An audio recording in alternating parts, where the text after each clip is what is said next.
So, Indra, you're a spiritual guy. What is spirituality? What isn't spirituality? I believe that people say you can leave the path, and I'm trying to figure out where do you go when you leave the path? I don't think you can leave the path. I think spirit is anything to do with spirituality is of spirit, and I think it has anything to do with anything that is spirit. And I'm not talking about spirits in terms of ghosts, but the spirit in terms of different layers, the different levels of existence. That the dense level that's not of spirit, but everything beyond that is a spiritual level. It's the things we don't see. It's the feelings we get in the intuition. It's everything beyond the dense level. I You think. mentioned even when you're lost on the path, you're still on the path. Could you Yes. share more light on this? Yeah. The thing is, people would say we're going to leave the path, but where are you going to go? There is no other thing. The idea here is to evolve. And evolve is being on the spiritual path, that we're finding deeper meaning, that we're growing, and why you can maybe leave a particular work and you can maybe take on a very materialistic life, you're still on the spiritual path. Even if you don't know it, you're still on it because there isn't any other choice in my mind. What about those scenarios when we have been granted tools to experience reality on this plane, and many of us, for the game to make sense, for the game to have meaning, we forgot all of that. Sometimes the spirit takes a backseat on this journey and we lead with the ego, and then we can be lost because we don't see the path in front of us. Okay, but you're still on the spiritual path. You're still like you. I don't know. I'm going to guess Eastern European or something. I may be wrong, but you're in Thailand, so you're on a journey. Now you may be in Thailand for 2 years. I don't know how you can do that, but let's just say you can do that. But you're still on a journey. I don't believe in getting into semantics particularly, but the thing is that whether you're aware of something or not, it still is existing. And so the idea here is that I just think it's all spiritual path that 50 plus years on the spiritual path, I can't figure out what the other choice is. Maybe the other choice is not being aware that you're on the spiritual path, but you're still on the spiritual path, even though spirituality now may not be your focus. But that Hmm. doesn't change the fact that even if you call it, "Yeah, I'm taking a time out, you're still on the spiritual path. It may not be the same as going to the temple or meditating with your guru or sitting in satsang or doing yoga every day or a meditation practice, whatever it is. That may be a more intense time and you can say that's a very spiritual time. But the reality of it is that no matter what happens, you're still on the spiritual path, even if you're not actively doing those things. Probably should start with highlighting that I believe although we use the same words while conversating with people, we assign different value and meaning to the words, which can lead to friction when speaking with other people. And I also do believe that beliefs itself is a glorified restrictions. And with that being, I believe that we are all sparks of this great soul that is using us as its vessel to experience ourselves. The game is between me and myself. So it needs to have very delicate set of rules for it to give experience, like playing chess with yourself. So the spark of the big soul always knows what it wants to experience right here, right now. But it wouldn't have value if it would be given to you straight away. What you need to do is not interfere with the process. You need to be one with the process, with the universe, with the everything. We have been giving tools like the mind or emotions, and we allow those tools to use us, which disconnect us from the path, from the everything, because then we experience life through our thoughts or emotions. And to a degree, it's fine. But if we allow those thoughts to use us, we're going to overanalyze. If we're going to be over emotional, we're going to have some pent up emotions. that will cause us to experience reality through the lenses of those emotions. So you believe that even in loss on the path is tempting, but let's say the soul wants to experience being a spiritual guide, yet the person is, for example, a drug dealer. That being lost. That would be, that could be lost, but everything is a means to an end. I just don't think that I don't need to label everything. My experience is that everything is a learning process and that it's from the hard times that we grow, and that's how we learn and sin. And so I don't want to label that a person, they may be dealing drugs, but I don't want to call them the big drug dealer. That's limiting them to that's who they are. And they're just, everybody's on their own part of the cycle. So, from your experience, and you have been doing this for a while now, what is the way to achieve what the soul wants to achieve? How can you win in life?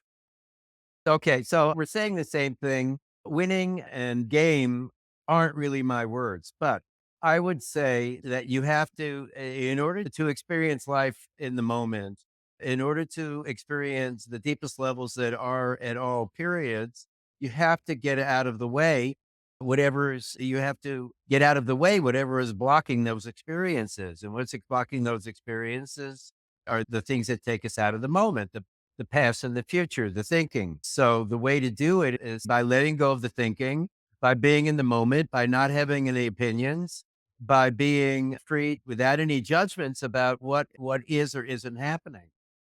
I like to say that humans are very special species because it's the only species that thinks can be anyone else. If you take an apple seed, put it to the ground, make it grow, it's absolutely no chance it's gonna turn into grapevine. But somehow humans think they can be different. We have this self image that is all an illusion. And then there's us, there's who we want to be, and there's who we think we should be. And all creates friction with the universe. And that friction, as there is heat, causes burnout because we are losing fluids. It is the universe itself teaching us lesson. Don't interfere with the process. The mind is your tool. It should be used to build you, but not destroy you. If you're thinking about what's going to happen in a year or two, is it really benefiting you? I don't think so. I would like to know how a regular person that works from 9 to 5 can achieve it, like step by step. Like, what's the baby step in order to get this? The steps are different for everybody. The method's there, but the order of them are different for whatever your needs are. The thing is that I can tell you what I use for with my clients, but for you is to spend more time in the present and less time in the shoulds and less time in the needing structure. And I think it's existence rather than being a game. I like to just think of it as existence and just feeling what's happening in each moment. The solutions and the questions are there in the moment. And so when we tune in, when we get out of our head, when we tune in, then it's clear as we get more and more experience, then it becomes clear. In fact, all directions are right. There's nothing that's wrong, but it's getting clearer on what it is that we want and the direction that feels appropriate for the moment, which doesn't mean that in the next moment, we're going to make the same choice. Say you're a normal person and you want to live your higher self. And I think you just dedicate your life to it, is that you read every book you can. And if you're attracted to practices, then you study the practices. And if your way is to sit with a teacher, you sit with a teacher. And if your way is to sit with books and sit in holy places, whatever your path is, you just have to do that. And the inward direction will give you the inward will give you the compass. We have the compass. We just need to follow it. So basically, do the first step on this journey and keep walking. That's it. That's the most important thing is you have to take the first step. In writing, you have to write the first sentence. If you don't write the first sentence and nothing else, then you won't have anything. But if you write the first sentence, then it can start from there. So absolutely right. That and you've already taken the first step. The first step is to incarnate. Now, whether we make a choice on the ethereal level, we can think that's what it is. I have no idea whether we make a choice, but all of a sudden we come incarnated and we're gestating, and that's the first step, and that's how it just goes from there, step by step. And brick by brick, you build a beautiful castle for your soul to live. You've been on this journey for 50 years. Can you share some key moments that defined you? Key moments that define me. I think the key moments when I didn't define me, I think they're the moments of sitting in Bodh Gaya a couple of times, sitting under the tree, Buddhist tree. I think it's a process of undefinition, not of definition. It's a process of remembering, not necessarily of new experiences. It's a timeless place of letting go to all, whatever, all is different at each stage, but whatever all means of all your as much as you can figure out of your attachments and your expectations. It's just letting go of all of them. I've spent many winters in Rishikesh. There's some wonderful moments there. In India, down at Ramana's mountain, and in Yogananda's meditation room in Calcutta, and Ramakrishna's meditation, the bedroom in Dakshineshwar. They're all moments of remembrance where I've experienced the letting go of expectations, letting go of levels, letting go of resistances, letting go of need to understand. I like that one. I like to say that if you're traveling to a city and you're using signposts together, once you get there, you need to let go of that signpost if you want to go even beyond. And this journey, I don't think it's growth of the spirit. I think it's all about the experience. But if you want to become one with oneness again, you need to become pure and you need to discard all the things that you have attained and achieved during this journey. What do you think is the last step? Can I comment first? I think a first step is not about becoming. I think we already are. I think it's again, I think of it more as letting go of the resistances and the blocks and the levels in between. We already are. If we think of it as becoming, we'll never get there. It's when we realize that we already are that we arrive. But the last step is, I read in a book, the last step is just as hard as letting go of life, of the attachment to life. You let go of the personality, then the last step is you let go of the attachment to life. What about your soul? Do you need to let go that attachment as well? I can't say whether you do or you don't, but I don't remember reading that. I remember that the last one that David Hawkins was talking about in one of his books, that the last step is the attachment to life. I don't think the spirit is attached to spirit. So the personality isn't attached to spirit. So I'm not sure that there's attachment to spirit, but maybe it's semantics.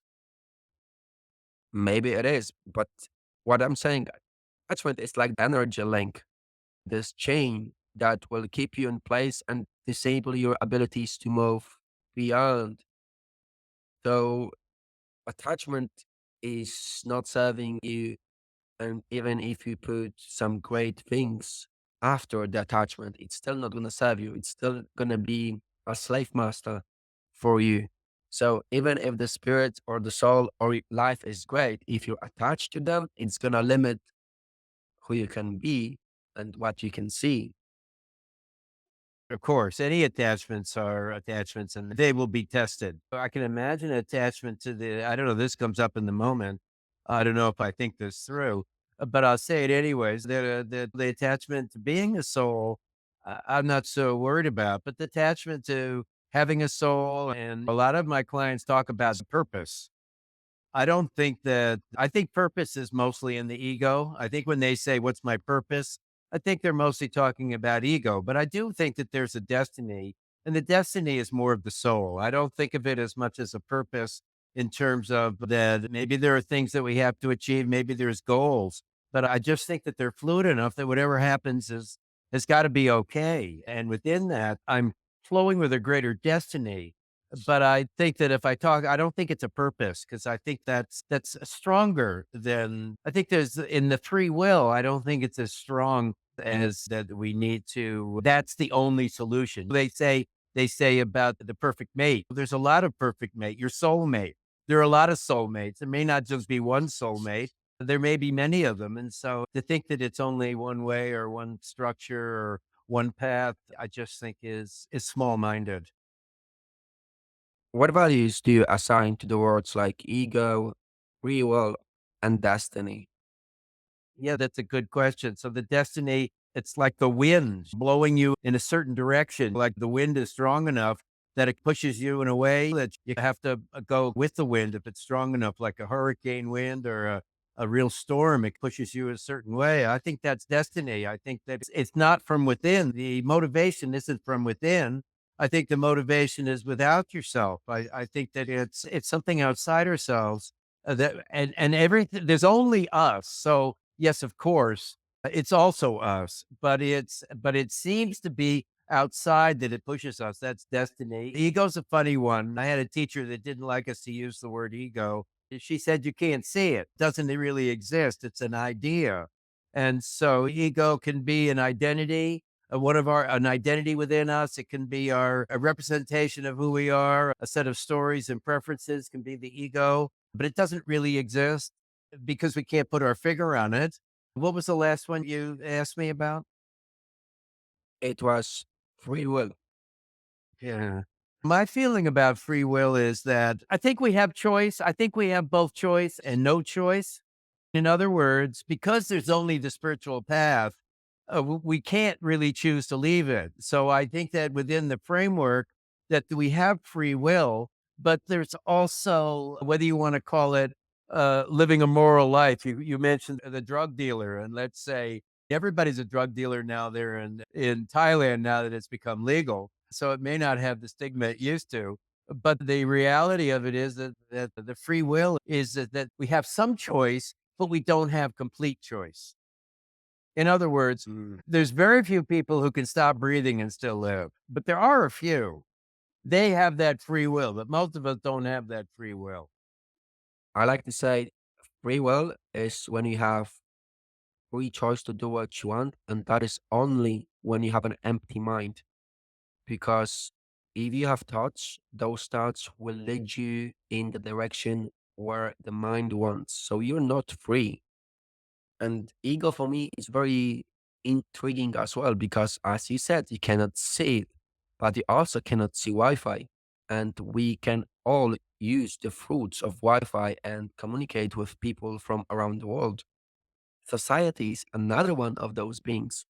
You cannot see society, but it is this infrastructure that seems that is impacting people from the very early ages and it's molding them to what the society needs.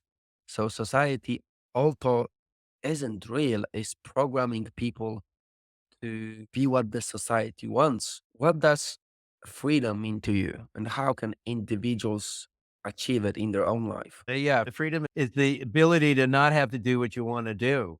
That's that the free will you call free will, the ability to be able to do what you want. And I say freedom is the ability to not have to do what you want. That's freedom. Because if you have to do what you want, then there's attachment. Because if you want to do what you want, it's attachment. If you have to do what you want to do, then that's Hmm. attachment. Then you have no choice. The freedom isn't being able to do what you want. Freedom is being able to not do what you want. That's freedom. Okay, that makes sense. Can I repeat? It's a step beyond that. That when you Hmm. don't do what you want, and let's say teens and early 20s, and you're repressed or you're controlled by your society or your family or your situation, you can't do what you want, and then you start traveling, or then you get a job, you get out of college or whatever, and you get a job, and then you have freedom to do whatever you want, and then the feeling is that I'm free because I can do whatever I want. But then the next stage, which I find happens mostly like mid 30s, like in the mid 30s, you realize that I'm attached to what I want to do. And that isn't actually freedom. That actually that you're limited because you have to do what you want. And that the freedom is that Mm. I can do it or not do it. So it's a duality thing. I guess it is. I hadn't thought of it that way, but it could be that it's part of the duality. I'm thinking of it more as the growth is that there is freedom in being able to do whatever you want to do. And that is much more growthful and free than the repression that I'm saying that you have, that we have at a younger age. But then we mature into that and we realize that I'm so attached to having my own way. That isn't actually freedom, that my attachment is limiting me. Ego.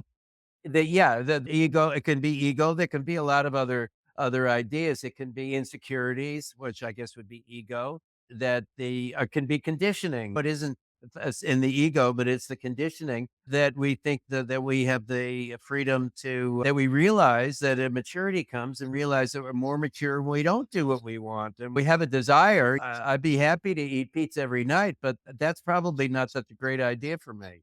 And accepting of that is the freedom that you can have the feeling of wanting it, but you don't have to. That doesn't mean it has to be satisfied. It only means that it exists. We don't have to be that we become the slave of it.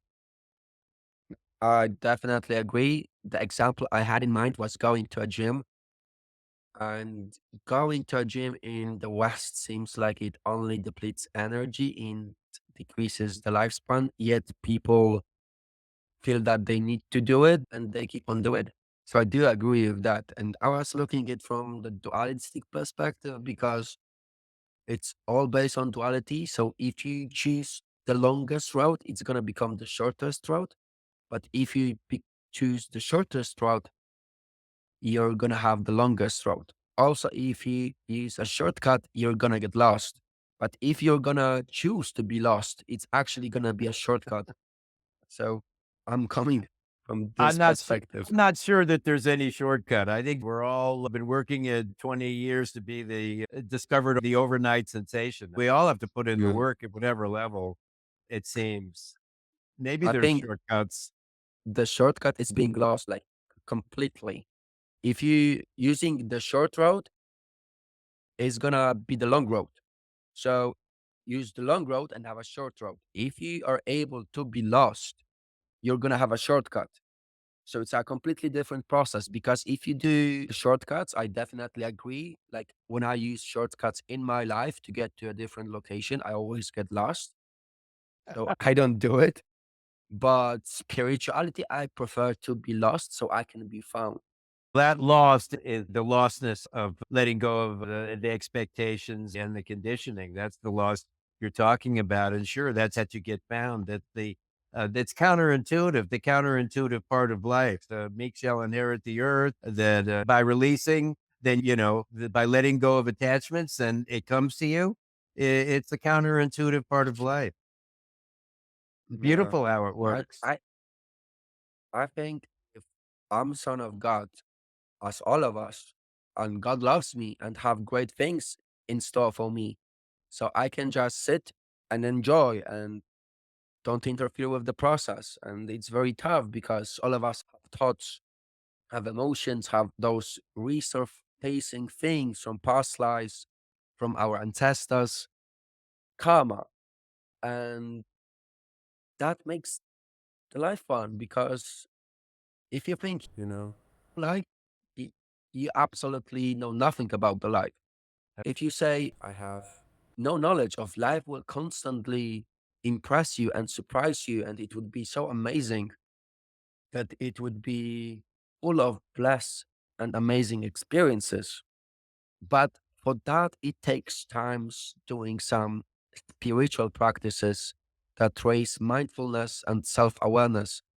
From your perspective, since you have been doing it for so long, what do you, first of all, what is meditation? Meditate. Well, again, what isn't meditation? Meditation is a practice of turning within, of perhaps quieting the mind or focusing on something besides the mind or not listening to the mind. But it's a practice of being in in a moment and slowing down your life.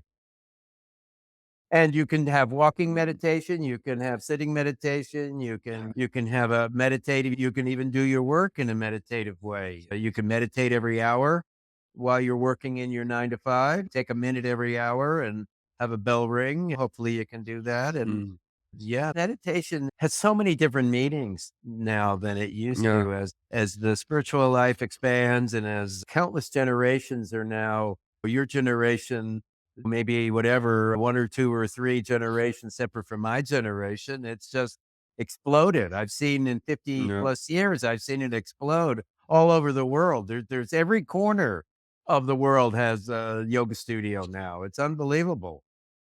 Yeah, I'm not so sure if I'm a fan of this, but before I dive into it, for me, meditation is a tool. It can be used to build you, but if you're gonna be obsessed with meditation, you're gonna be destroyed. And if you would see what happened with yoga, and hear me out on this, the same thing happened with Kung Fu, pretty much. When those arts imported into the West, they lost its roots, its meaning.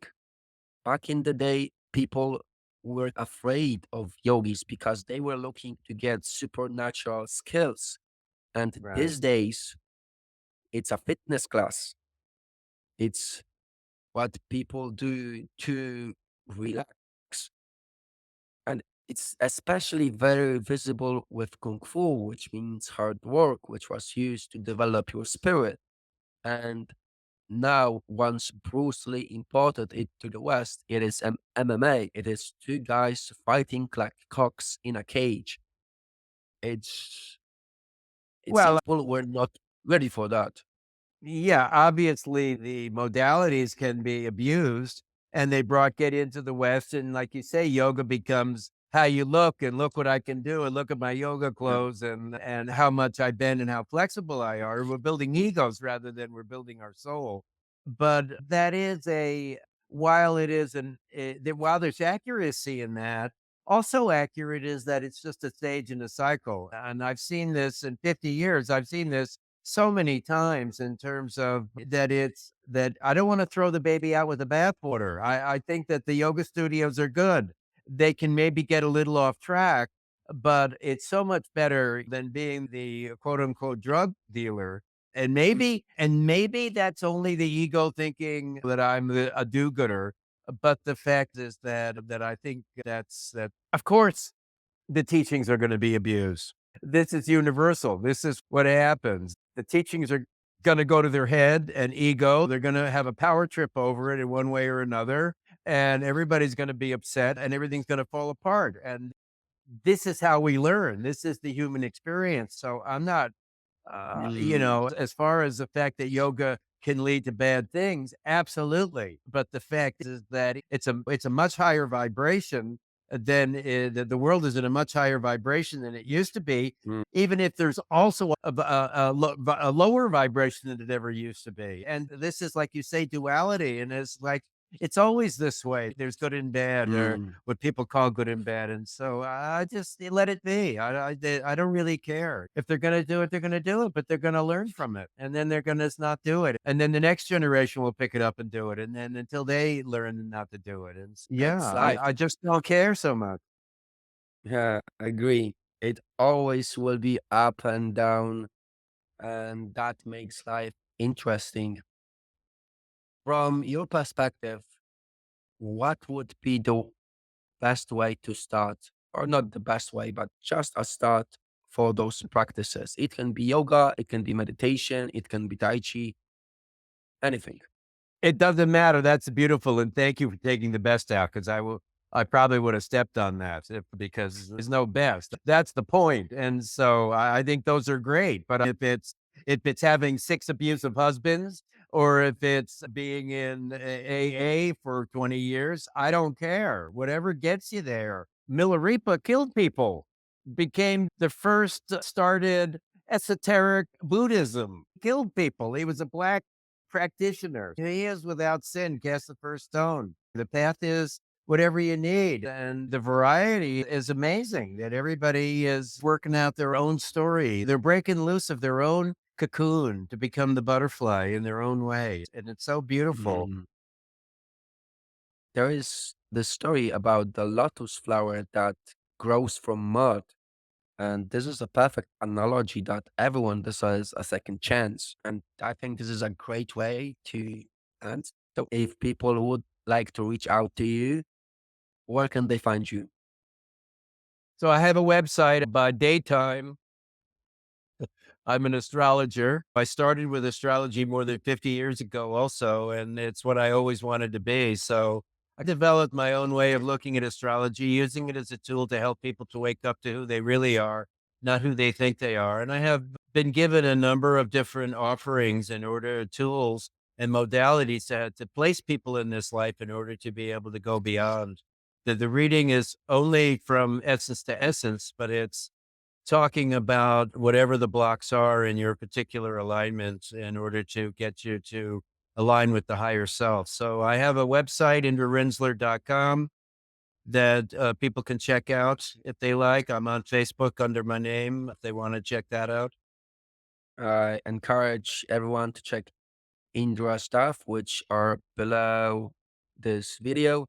Thank you all for listening and stay tuned for another episode of Pure Bliss called Golden Llama Show.